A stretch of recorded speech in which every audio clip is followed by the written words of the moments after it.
নমস্কাৰ কমৰচিলো আমাৰ খ্ৰীষ্টমাছৰ সেল আজি দিনটোৰ পৰা আৰম্ভ হৈছে যিসকলে আহিম বুলি ভাবি আছিল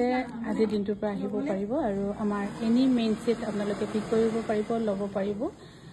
16,990 rupees 999 rupees আৰু ইফালে মেখলাখন যিকোনো মেইন সেট আৰু ইয়াতে চিলনি ইনক্লুডেড নাই কিন্তু একো হেৰি নাই জাস্ট আমাৰ যেটো খ্ৰীষ্টমাছৰ সেল আৰু খ্ৰীষ্টমাছত আপোনালোকে সকলোৱে গম পাই গ'ল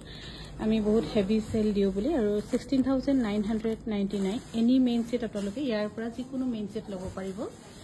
আৰু আমাৰ ইয়াত কোনো ধৰক এইটো কাপোৰ দাম অলপ ধুনিয়া অলপ দাম বেছি তেনেকে নহয় যিকোনো মেইন সেট ললে আপোনালোকে 16,999 আৰু বিশেষকৈ আমাৰ নতুন মুগাৰ সিইও তেখেতে ক'লে মিস্টাৰ ইন্দিৰাজ পাৱে যে ষ্টাৰ্ট কৰি দিয়া ৰাইজৰ কাৰণে সুবিধা হ'ব আৰু মুগাটো বিশেষকৈ বহুতখিনি সেল আছে আৰু মুগাত আমি এবাৰ প্ৰথমবাৰ 25% দিছো যত নেকি পসিবল নহয় এটা দি কিনে আমাৰ চিন্তা লাগিছে কিন্তু এসপাৰ আমাৰ ওপৰ অৰ্ডাৰ আমি দিব লগা হৈছে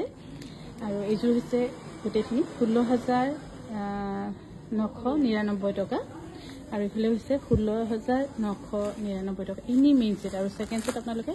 13,999 লব পাৰিব যিকোনো মেইন সেট মই ইয়াত খালি আপোনালোকক ডেমোহে দেখাইছো হয়তো লাইভ কৰিব পাৰিম নে নোৱাৰিম ঠিক কথা নাই তথাপিও লাইভ কৰিবলৈ কাৰণে মই চেষ্টা কৰি থাকিম আমাৰ